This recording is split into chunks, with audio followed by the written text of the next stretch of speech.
આજે આપણે બનાવશું ઠાકોરજી માટે મખાનાની ખીર। એના માટે મેં 1 વાટકો મખાના લીધા છે, ઘી લીધું છે। આપણે એમાં ઘી બહુ નહીં જોઈએ, મખાના શેકવા માટે 2 ચમચી ઘી જોશે। અને આપણે ખાંડ લીધી છે અને મલાઈ આપણે લીધી છે, થોડી મલાઈ નાખશું 1 ચમચી। અને આપણે હવે મખાના શેકી લેશું। પહેલાં આપણે કઢાઈ તપી ગઈ છે, હવે આપણે એમાં 2 ચમચી ઘી પધરાવશું। આપણે પહેલાં એમાં મખાના સાતળી લેવાના છે। મખાના શેકાઈ જાય પછી એમાં આપણે દૂધ પધરાવશું, એટલે એમાં ઘી કાંઈ બહુ જોતું નથી।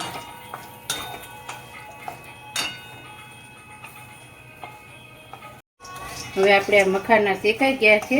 મખાના શેકવાનું કારણ એ કે આમ કાચા ન રહે, ભગવાનને પછી ખાવામાં કાચું લાગે। આપણે મખાના પાકી જાય એટલે પછી દૂધમાં ઝાઝી વાર લાગતી નથી પાકતા। હવે આપણે એમાં દૂધ પધરાવશું। આમ 1 બાઉલ દૂધ લીધું છે।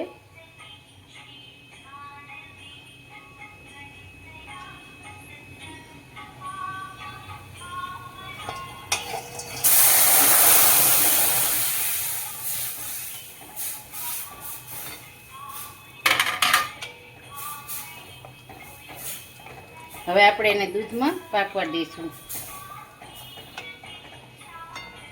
એ સરસ ઘટ ખીર થઈ જશે।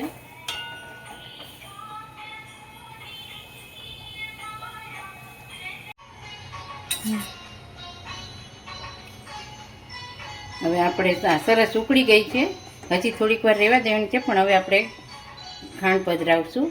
અને આપણા મખાના પણ સરસ થઈ ગયા છે ને પાકી ગયા છે, એટલે હવે આપણે ખાંડ પધરાવશું।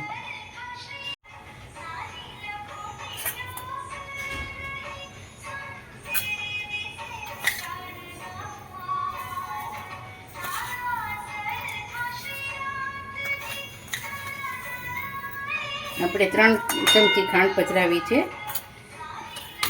3 ચમચી તો બરાબર થઈ જશે આપણા ખીરના પ્રમાણમાં। બાકી તમે તમારી રીતે જેટલું પધરાવતું હોય એટલું પધરાવવાનું, પણ આટલું માપ બરાબર છે।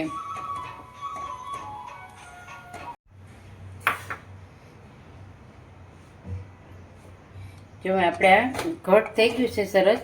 આપણે 1 બાઉલ દૂધ નાખ્યું તો હવે અડધું રહ્યું છે અને સરસ એકદમ બાસુંદી જેવું થઈ ગયું છે। હવે આપણે એમાં 1 ચમચી મલાઈ પધરાવશું।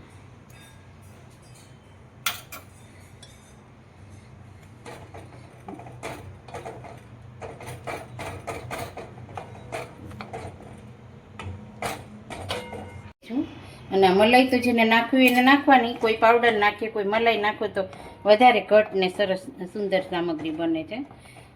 હવે આપણે આ 1 બાઉલમાં લઈ લેશું।